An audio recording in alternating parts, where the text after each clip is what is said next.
नमस्कार, मैं हूं आपके साथ विभा उपाध्याय। लोकसभा चुनाव 2024 का सबसे बड़ा शो लेकर हम हाजिर हैं। दुनिया के सबसे बड़े लोकतंत्र का अगला प्रधानमंत्री कौन बनेगा, इस पर देश ही नहीं दुनिया भर की निगाहें टिकी हुई हैं। 24 की लड़ाई में नेताओं ने अपनी पूरी ताकत झोंक दी है। चुनावी संग्राम में एक तरफ प्रधानमंत्री नरेंद्र मोदी हैं, तो दूसरी तरफ पूरा का पूरा विपक्ष। चुनाव से जुड़ी तमाम खबरों पर रहेगी हमारी नजर। सबसे पहले शुरुआत आज की सबसे बड़ी चुनावी खबर के साथ।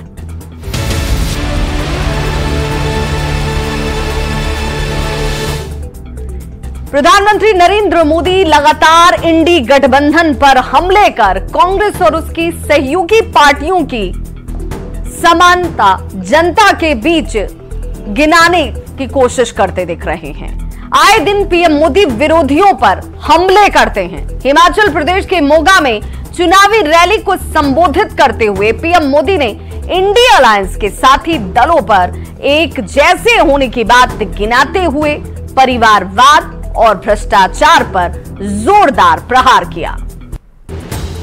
उनके साथी तीन चीज आपको कॉमन मिलेगी। एक, ये गौर सांप्रदायिक है। दूसरा, गौर जातिवादी है। और तीसरा, गौर परिवारवादी है। आपको ये तीन चीजें हर एक में कॉमन मिलेगी। तो आरा सीट से बीजेपी उम्मीदवार और देश के पूर्व गृह सचिव रह चुके आरके सिंह के पक्ष में वोट मांगने केंद्रीय गृह मंत्री आज आरा पहुंचे हुए थे। आरके सिंह की अहमियत समझाते हुए अमित शाह ने कहा कि पीएम मोदी ने उन्हें तीन मंत्रालय दिए। अपने संबोधन के दौरान अमित शाह ने एक बड़ा दावा करते हुए ऐलान किया कि यदि एनडीए की सरकार 400 पार करती है तो मुसलमानों को दिए जा रहे अवैध आरक्षण को खत्म कर दिया जाएगा। जय श्री राम, जय जय श्री राम। राजकुमार सिंह, जो आरके सिंह के नाम से जाने जाते हैं, देश के पूर्व गृह सचिव रह चुके आरके सिंह और मौजूदा केंद्रीय मंत्री आरा सीट से बीजेपी के उम्मीदवार हैं। तीन विभागों की जिम्मेदारी संभाल चुके आरके सिंह के लिए देश के गृह मंत्री अमित शाह लोगों से वोट मांगने आरा पहुंचे। शहर के रमना मैदान में बड़ी चुनावी रैली को संबोधित करते हुए अमित शाह ने सबसे पहले आरजेडी प्रमुख लालू प्रसाद पर जमकर निशाना साधा। यहाँ पर लालू जी एक जमाने में कहते थे, तेल पिलावन, लठिया घुमावन और बाहुबलियों का राज था। जोर से बोलो, जंगल राज चाहिए क्या? फिरौती की इंडस्ट्री चाहिए क्या? हत्याएं, गैंग वॉर चाहिए क्या?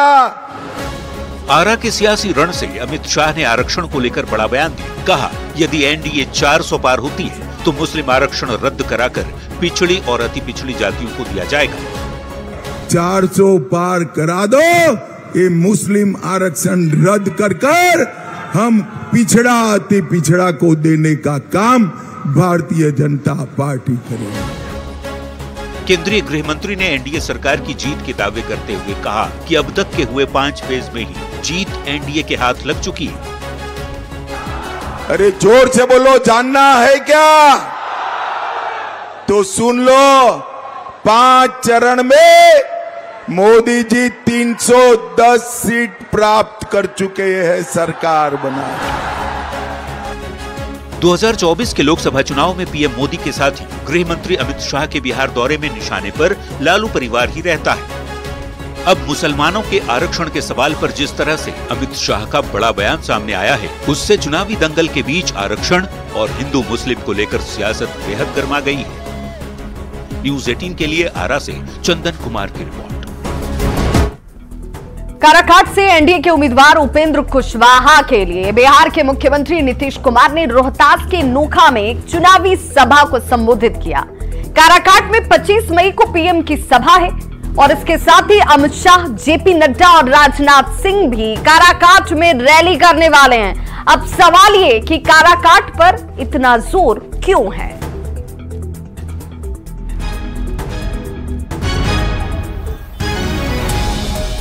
भंड भंड बोलता रहता है। ये लोग कभी किसी को नौकरी दिया था? बिहार के मुख्यमंत्री नीतीश कुमार शुक्रवार को रोहतास के नोखा में जमकर गरजे। नीतीश कुमार ने काराकाट लोकसभा सीट से एनडीए के उम्मीदवार उपेंद्र कुशवाहा के लिए वोट मांगा और आरजेडी पर जमकर वार किया। नीतीश ने कहा, कुछ काम करता नहीं है सब, बस अंड बंड बोलता रहता है। अंड बंड बोलता रहता है। अब आजकल अखबार में खूब छपता, बिना मतलब की बात कोई काम किया है जी, और कहेगा कि भाई यही हम लोग कुछ किए हैं। तो क्या किया? हम लोगों ने सब काम किए जी। काराकाट में नीतीश कुमार की सभा के एक दिन बाद ही टेहरी ऑन सोन में पीएम मोदी की सभा है। 25 मई को पीएम मोदी राष्ट्रीय लोक मोर्चा के अध्यक्ष और एनडीए के उम्मीदवार उपेंद्र कुशवाहा के लिए वोट मांगने आ रहे हैं। बात सिर्फ सीएम नीतीश और पीएम मोदी की सभा तक ही सीमित नहीं है। 26 मई को काराकाट में बीजेपी के अध्यक्ष जेपी नड्डा की चुनावी रैली है। इसके ठीक 2 दिन बाद यानी कि 28 मई की तारीख को केंद्रीय गृह मंत्री अमित शाह की जनसभा है। इसके अगले ही दिन यानी 29 मई को रक्षा मंत्री राजनाथ सिंह की चुनावी रैली आपको देखने को मिलेगी। यानी एक के बाद एक लगातार एनडीए के बड़े नेताओं की सभा काराकाट में होने जा रही है। सवाल है कि काराकाट पर इतना जोर क्यों है? तो आपको बता दें कि पवन सिंह के निर्दलीय चुनाव लड़ने से काराकाट की लड़ाई त्रिकोणीय हो गई है। पवन सिंह एनडीए के वोटों में सेंधमारी कर सकते हैं। इसका नुकसान उपेंद्र कुशवाहा को हो सकता है, जो बीजेपी नहीं चाहती, क्योंकि 2024 में बीजेपी का लक्ष्य है देश में 400 पार करने का। 400 पार करने के लिए बिहार की सभी 40 सीट जीतना जरूरी है। यही वजह है कि प्रधानमंत्री सहित एनडीए के सभी बड़े नेता काराकाट पर फोकस किए हुए हैं। न्यूज़ 18 के लिए रोहतास नोखा से अजीत कुमार के साथ ब्यूरो रिपोर्ट। और देखिए, देश में इन दिनों फटाफट और खटाखट पॉलिटिक्स पर सियासत तेज हो चुकी है। बीजेपी सफाचट और नौकरी मिलेगी फटाफट वाले राहुल और तेजस्वी के बयान पर जेडीयू की ओर से जोरदार तरीके से पलटवार किया गया। नेताओं के बीच जारी जुबानी तल्खी से जुड़ी हमारी ये खास रिपोर्ट देखिए। 8,500 रुपया महीने का खटाखट खटाखट खटाखट खटाखट खटाखट खटाखट। राजनीतिक लड़ाई खिंचाई पर आई। रायबरेली की जनता भी खटाखट खटाखट खटाखट भेजेगी घर। एक दूसरे के विरुद्ध खटाखट वाला युद्ध।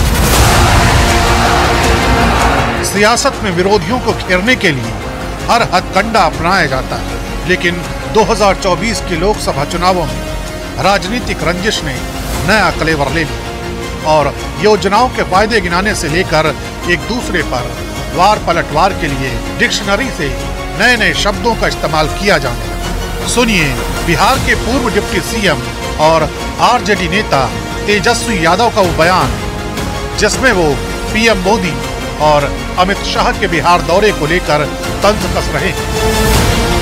हमने जो बोला माहौल टनाटन टनाटन टनाटन, बीजेपी सफाचट सफाचट सफाचट, इंडिया महागठबंधन को वोट मिल रहा है ठकाठक ठकाठक ठकाठक। एनडीए के पक्ष में माहौल है चकाचक चकाचक चकाचक। आपका परिवार जो राजनीतिक जमींदार है, नौकरी के नाम पर जमीन लिया है, लपालप लपालप लपालप। चुनावी दौर में नए नवेले शब्दों से वार पलटवार की कहानी कोई नई नहीं है। खटाखट वाला संग्राम भी कुछ ऐसा ही है, जिसे शुरू तो राहुल गांधी ने किया, लेकिन पीएम मोदी ने इसे कैच कर लिया। 1 लाख रुपए साल का, 8,500 रुपए महीने का खटाखट खटाखट खटाखट उनके बैंक अकाउंट में जाएगा। और हमारे जो युवा हैं जो आज सड़कों पे घूम रहे हैं, इंस्टाग्राम फेसबुक देख रहे हैं, उनके बैंक अकाउंट में साल का 1 लाख रुपया, 8,500 रुपए महीने का ठकाखट ठकाठक ठकाठक ठकाठक हमारी सरकार डालेगी। देश का विकास अपने आप होगा और कहते क्या है, विकास कैसे होगा? बोले खटाखट खटाखट। अरे कोई इनके दिमाग को भी जरा बता दो कि अब रायबरेली की जनता भी खटाखट खटाखट खटाखट भेजेगी घर। जाहिर है आखिरी चरण के चुनाव तक बहसबाजियों और चुटकी लेने का यह दौर थमने वाला नहीं। और शो के सेगमेंट में अब देखते हैं बयान बवाली नेताओं के वैसे बयान जिन पर मच गया है सियासी घमासान।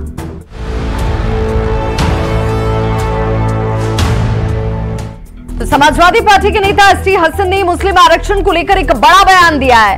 एसटी हसन ने कहा कि यदि केंद्र में इंडी गठबंधन की सरकार बनी तो मुसलमानों के आरक्षण के लिए संविधान में संशोधन किया जाएगा। क्या वो देश के नागरिक नहीं है या उनके भाई नहीं है?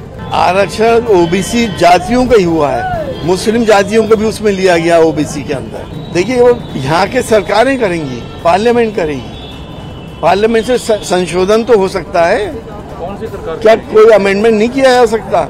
और ये क्योंकि बीजेपी तो खुली भी मुसलमानों के विरोधी है, ये अगर करेगी तो गठबंधन की सरकार करेगी। उम्मीद है गठबंधन की सरकार आएगी तो संविधान में संशोधन कर हमें ऊपर वाले से पूरी उम्मीद है, इंशाल्लाह गठबंधन सरकार न्याय मिलेगा, सबको मिलेगा न्याय। केंद्रीय मंत्री गिरिराज सिंह ने लालू प्रसाद को लेकर एक बड़ा बयान दिया है। जहानाबाद में गिरिराज सिंह ने कहा कि 4 जून के बाद लालू प्रसाद मस्जिद में दिखेंगे और राहुल गांधी पिकनिक मनाने कहीं और चले जाएंगे। लालू प्रसाद पर एक और बड़ा आरोप लगाते हुए गिरिराज सिंह ने कहा कि लालू जी ने हिंदुओं का नाश करने की ठान ली है। भारत माता की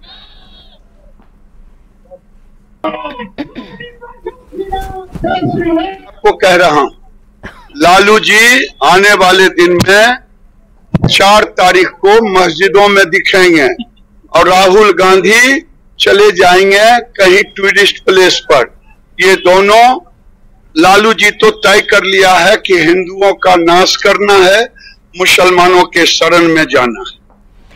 प्रधानमंत्री के सेगमेंट में देखते हैं ऐसी तस्वीरें जो सियासत के लिहाज से सोशल मीडिया पर हैं तेजी से वायरल।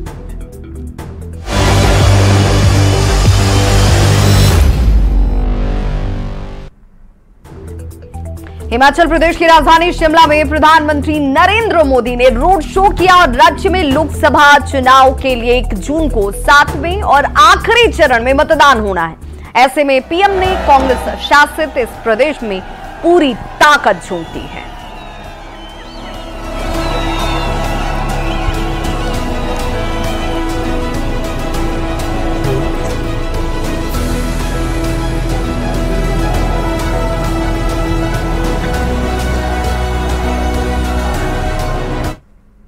और प्रधानमंत्री शो के आखिर में देख लेते हैं फटाफट अंदाज में चुनाव से जुड़ी 24 खबरें चुनाव 24 में।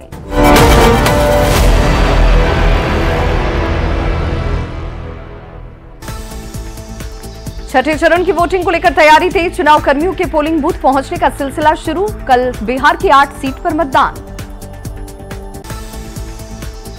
आरक्षण पर अमित शाह का बड़ा दावा, कहा अब 400 पार करवा दो। बीजेपी मुस्लिम आरक्षण रद्द करवाकर पिछड़ा अति पिछड़ा को देगी। जामताड़ा के महाविजय संकल्प सभा में केंद्रीय गृह मंत्री अमित शाह हुए शामिल। दुमका से बीजेपी उम्मीदवार सीता सोरेन के लिए वोट की अपील। काराकाट में सीएम नीतीश ने उपेंद्र कुशवाहा के लिए मांगा वोट। तेजस्वी पर नौकरी के नाम पर झूठा क्रेडिट लेने का लगाया आरोप। रोहतास के नोखा में सीएम नीतीश कुमार का आरजेडी पर हमला, कहा पति पत्नी के राज में बिहार में बन गया था अपराध का अड्डा। हमने अपराधियों के खिलाफ की कड़ी कार्रवाई। बिहार में लॉ एंड ऑर्डर को लेकर डिप्टी सीएम सम्राट चौधरी का बड़ा बयान, चुनाव के बाद जेल में होंगे बिहार के गुंडे। बिहार के श्रम संसाधन मंत्री संतोष सिंह का लालू परिवार पर हमला, कहा लालू जी जहां कैंप करते हैं वहां लाठी डंडे से ही होती है बात। छपरा हिंसा मामले में एसआईटी की रिपोर्ट पर पटना एसएसपी की बड़ी कार्रवाई। रोहिणी आचार्य के साथ घूमने के आरोप में राबड़ी देवी के बॉडीगार्ड को किया गया सस्पेंड।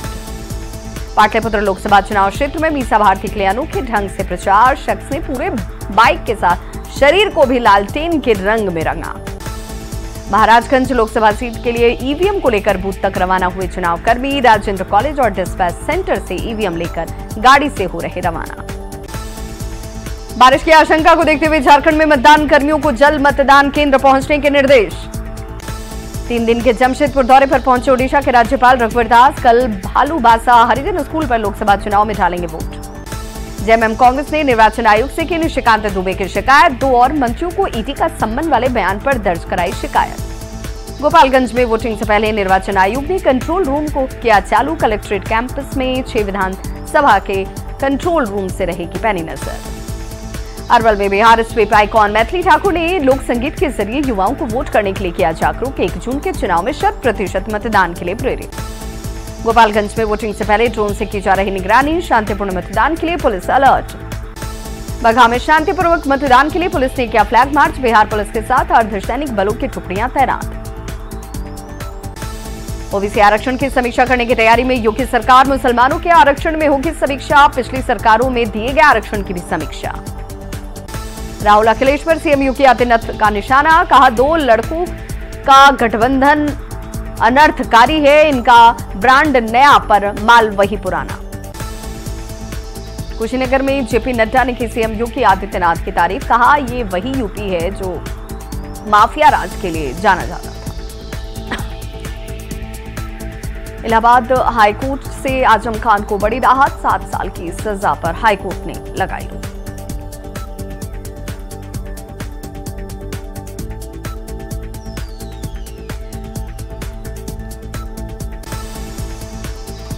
एमपी में बीजेपी ने विधायकों से मांगी लोकसभा चुनाव की रिपोर्ट। विधानसभा क्षेत्रों में कम मतदान की पूछी वजह। काउंटिंग से पहले सतर्क हुई कांग्रेस। जीतू पटवारी ने कार्यकर्ताओं को लिखा पत्र। कहा 4 जून को फॉर्म 17C से वोटरों का करे मिलान। दिल्ली में वोटिंग से पहले बुर्के पर सियासत तेज। बीजेपी ने चुनाव आयोग से की बुर्के में आने वाली महिला वोटरों के वेरिफिकेशन की मांग। ओवैसी ने मुस्लिम महिलाओं के अपमान का लगाया आरोप। तो इस बुलेटिन में बस इतना ही। लेकिन न्यूज़ 18 बिहार झारखंड पर खबरों का सिलसिला लगातार जारी है।